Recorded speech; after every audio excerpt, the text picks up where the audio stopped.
attended, Ms. McDonald took photos and circulated them to the Times for front page publication. Thank you very much. Yeah. That's okay. We'll reciprocate. You can have the pictures of her at the chamber.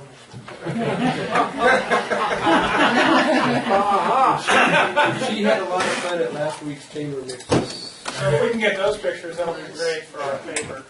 I know somebody. Yeah. So what do we do out of the demo? You guys have been out there. You got a pretty good idea.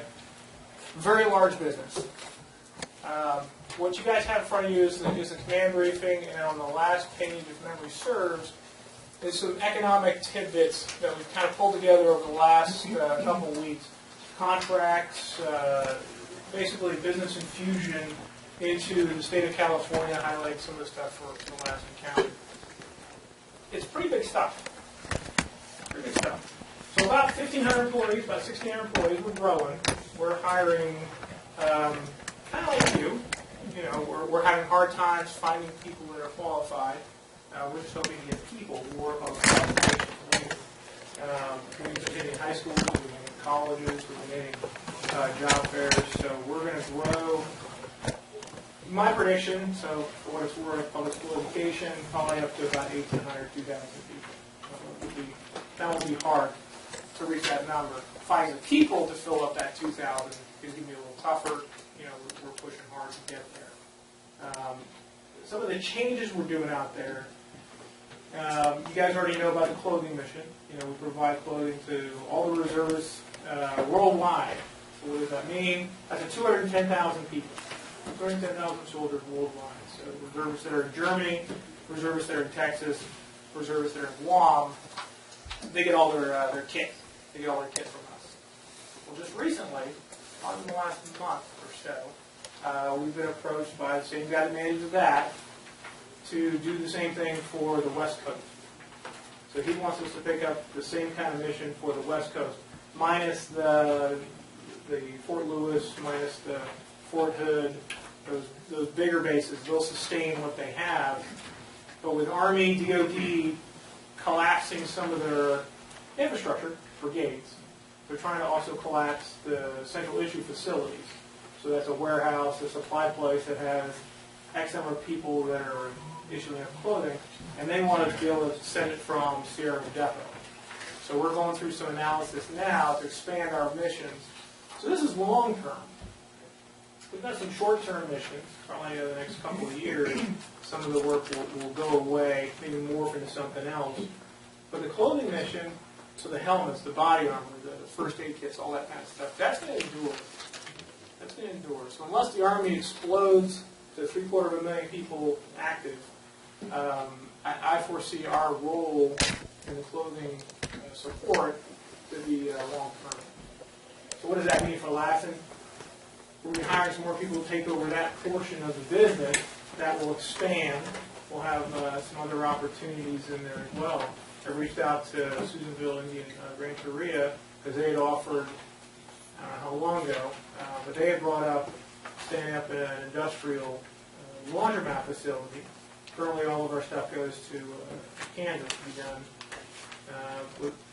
Can they work up a cost estimate to do that? Because we're going to have a box of stuff that eventually is going to have to get laundered, and rather than just putting a stamp on it and saying it's Kansas, so you have a transportation bill, and then the cost of whatever Kansas, if they do it right outside the gate, cuts down on some of that transportation cost. There's other opportunities for that. So the expansion, the changes in our mission rule, I think will help out Lassen County. It's my opinion. We've got some construction projects over the next probably 10 years is what we look at. Yeah, so about 10 years, we've got some significant construction projects that we're looking at. We would love buildings. We don't fare well, and that's just because of the Department of Defense, Army, where we sit as far as the priorities. They're going to build barracks at Fort Hood before they build a warehouse for us, or allow me to spend my own money to build a warehouse at the Depot. But we're going to create some more open areas. We're going to improve some of our current infrastructure because storage, inside storage doesn't kind of grow on trees. So we got to do the best we can as far as maximizing that. you guys can see some of our statistics in there as far as what we have. Outside storage, that's expanding as well. But we have to have it in order to offer it. So we're working up some solution sets to have the outside storage, which means rather than the tumbleweed areas we already have the car stands built in, so when a customer comes and says, yeah, I want to park my Caterpillars or fill in the blank there, we got it and it's set. So we'll see some construction opportunities coming up probably in the next 3 to 5 definitely, out to 10 and a lot more. We brought in the Corps just recently to work on our long-term vision on what we, fantasy world. So I put on a Peter Pan hat and I said, okay, where are we going in the next 10 years? And if you guys remember the adage, no plan survives first contact. As soon as that plan is published, we'll see how good it is. But, we've got some plans out as far as where we want to go in the future. How are we going to support DOD?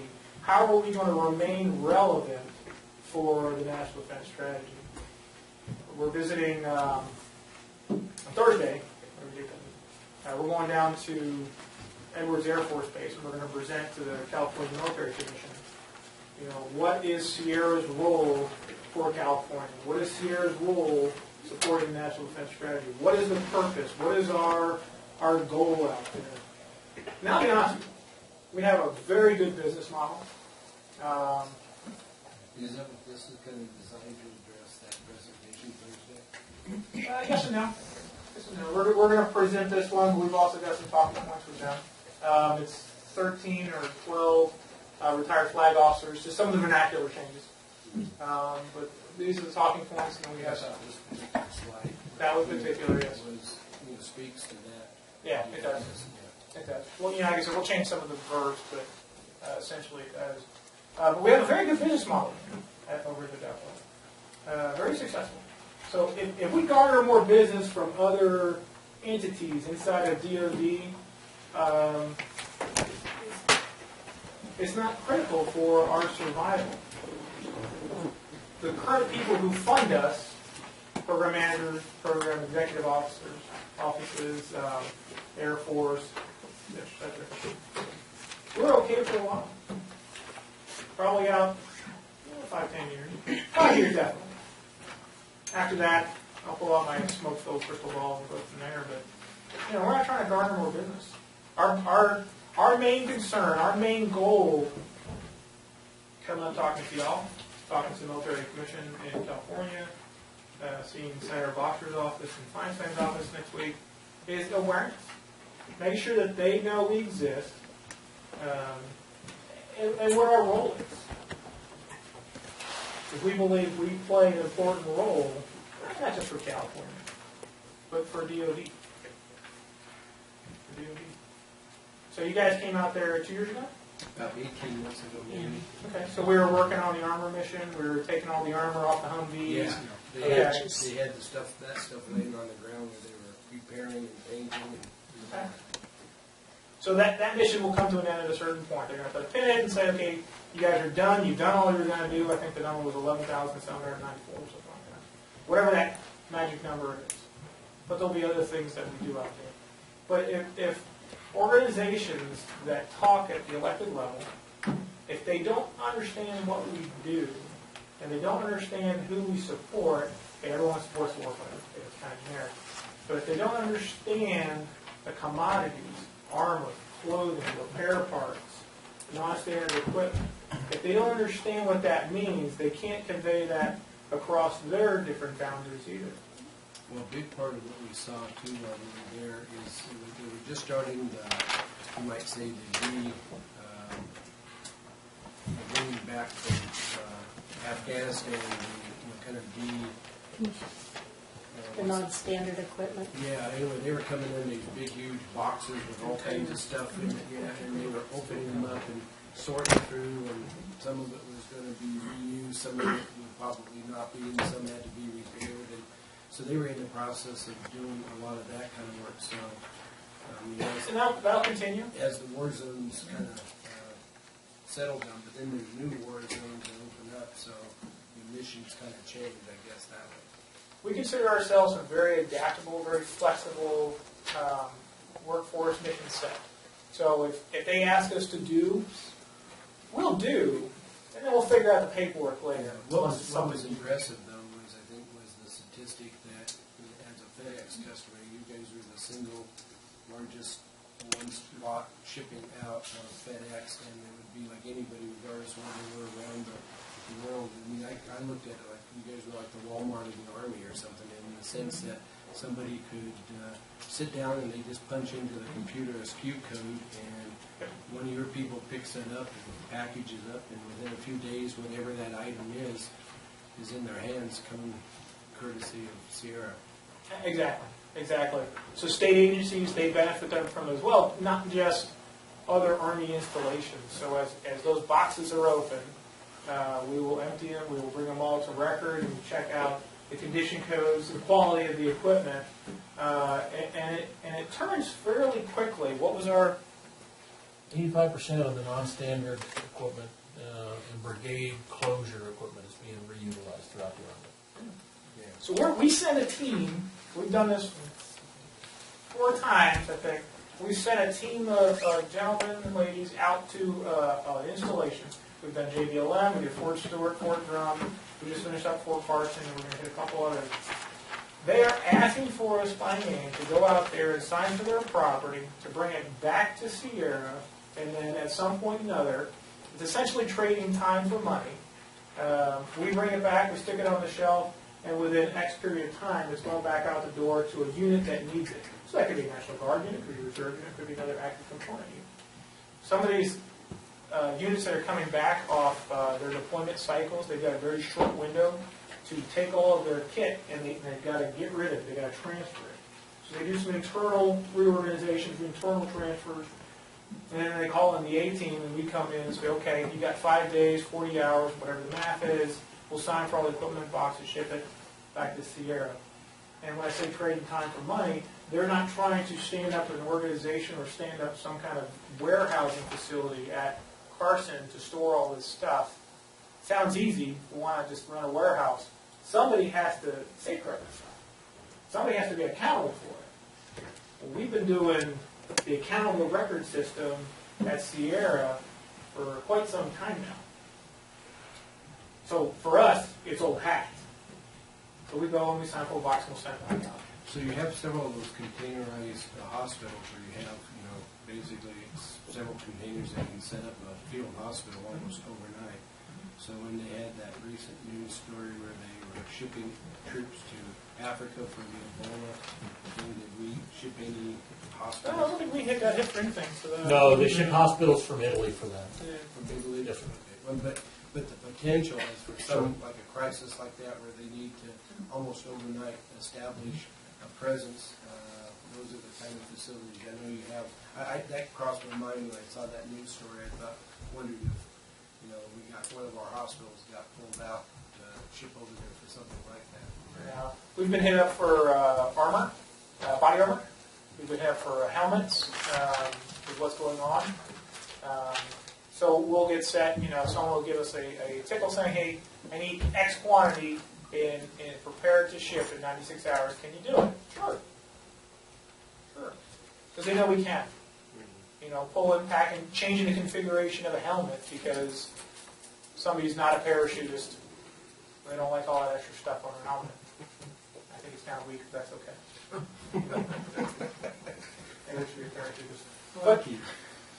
But the different mission sets out there are expanding. Armor will come down. You guys have seen our back 40 where we've got all the combat equipment. That's still growing. So I came on board in July of 13, and I know my clock is winding down. And we had about 18.5, 18.6, thereabouts, plus or minus, each of two. We're up to about 25. A little over 25,000, yes, sir. Wow. And that hasn't been static growth. It's coming and going. That's coming and going. We just had a country here that has identified, I think it was 500. Pakistan, yes. And Pakistan identified 500 armored personnel carriers that they want from us. Now we don't garner any sale. It's too bad, but they pay us to drive it or whatever. But so the foreign military sales is picking up too as far as that goes. So the numbers will keep on doing the piston thing. But our growth, you guys have seen the land. We go to the mountains. we can just keep on going. Striker is interested in putting some stuff out there, so that's a new customer as far as their vehicles. We already have some of their equipment out there, but we're not going anywhere. One good news story is over the last 4 months. I know I'm hopping around, but that's my style. Is we've gotten a lot closer to actually having an exchange out there. So a PX-like facility will be established. Hopefully by the end of the month, we'll be able to turn the lights on. We're still going through and doing some renovations on the buildings, but we've already gotten all the approvals, so we'll be able to open the doors probably at the beginning of the year, whatever that is, the 5th of January or something, or 6th of January. So that's good news, because there hasn't been an exchange out there in years, whatever that is. So Will that be on the base or off the base? it'll be on the base, so retirees will have access to it if they want. Retirees, as I understand it now, there's about 300 that get their common access card, their retirement ID card through our passing ID facility. So they'll still have access. And they'll still come close. So can any veteran go in there now? Retiree. Retiree. You have to retire from the Okay. So you I couldn't wait until the So, hopefully I presented some of the information you guys are familiar with, so it's not foreign to most of you. I see you have 44% of your employees are veterans. Wonderful. Wonderful. And if I remember right, it's about 40% of that 44, so someone can just do the math, are Navy. Quite a few Navy out there. And do you have a medical facility for those guys on base? We have a clinic, it's an occupational health clinic. We're going to be doing renovations on one of the other buildings to move them around. Long term, we would love to be able to provide more services for our retirees, but that's a different funding stream. So right now, we have an occupational health clinic out there. So we got a doc, occupational doc, and then 3 medics, and then 2 of the nurses. I think that's it. Right. Sure. Yeah. I have one other question. We're getting the Amity Airfield, the county's getting ready to get rid of that property out there. And as far as the airport goes, if somebody were to use that, I mean, obviously they have to come through the county to go through you guys to coordinate. I mean, what's your guys' take on that, or as far as the use potentially if somebody wanted to use that airport? I mean, do you guys have any preferences on that at this point in time? I mean, granted, it might change as their deployments. Are you talking about preferences on landing or preference on developing the area around it, or? A little of both. Okay. No issues landing. We have that air guard coming up there quite often. We just had some folks out of, I think Carson. Did they just come from Carson? Yeah, Fort Carson. They just came up and they use it as well. Doesn't take a whole lot of coordination. Normally it's a phone call or a note that says, "Hey, we're going to come and do some touch and goes," or what have you. Trying to see if there's other opportunities for people to use it. I know the guys down in Reno, the airport, they want to come up and use it as well. The cops, not the United and those guys, but the cops want to come up and do some training as well. As far as developing around it, we're open for just about anything.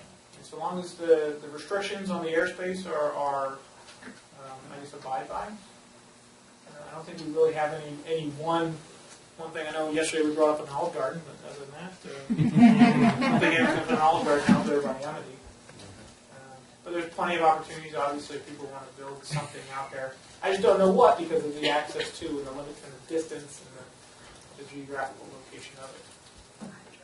Well, in your opinion, what do you think would be the, say if one of the courier companies wanted to have a presence out there, would that be a possibility? Or Sure. Sure. Like a UPS or FedEx hub? Sure. I think the taxes are low.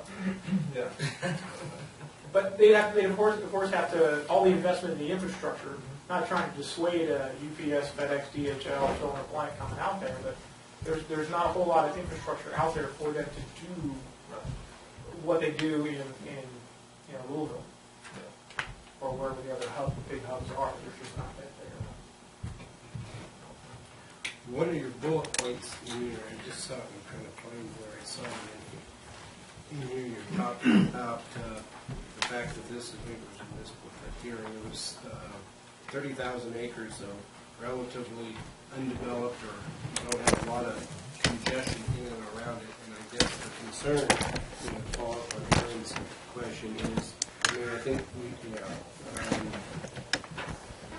if we saw too much development take place, particularly on the north end, I mean, is that going to compromise your ability to market the relative isolation and lack of, you might say, urbanization and encroachment in and around the facility, which kind of gives some of your potential customers, I mean, you know, they probably like the fact that it's, you know, not an area that's right in the middle of downtown Oakland.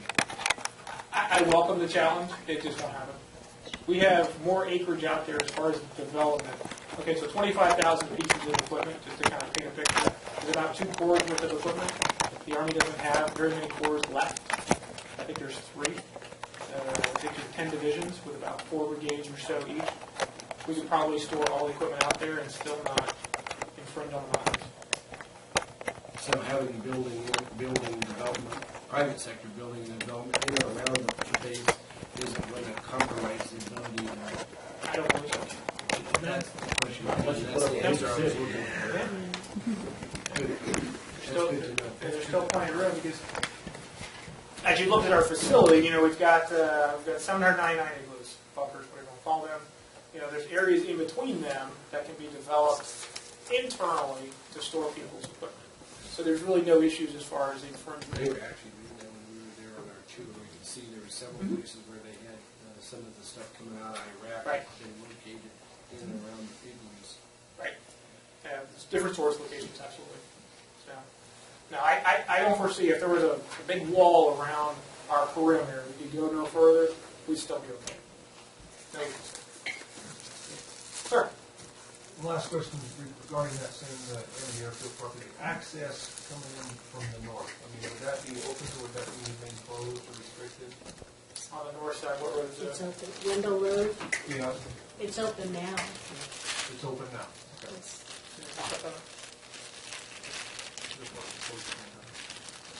Well, this one was open, but then there's a little bit comes down from the end of the yeah. Magazine. It's still open. When you- Wendell is. Right, but when you come up Wendell Road, there's that dirt road, that comes That down. comes to the down. airfield, that's Magazine right, Road. Main Magazine Road. And that road to the access road, the airport access road is open. It is Correct. Just not internal. Yeah, you can't get into the base from that Right, direction. Right. but you can get into the airfield parcel from that direction. Oh, there's a gate. There's a gate. There's a gate along the walk. There's a gate. It's not manned all the time, but yes, there is a gate there. So they bring the rock trucks in. Okay, I'd like to go to the public. Is there any members of the public that have any questions about the presentation? Yes. I'm going to speak on it. Yeah. I have no questions Oh, here. I just want to. okay. Anyone with any questions? Okay. Well, thank you so much. Is there a way that I could do kind of an impromptu thing, Lord hates this? Thanks. Just get a picture of all of us together for posterity. Would you mind? Yeah. We do it with your sign in the background. Yeah. All right.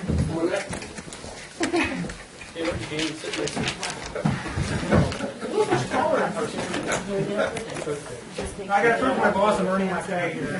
First community outreach. All right.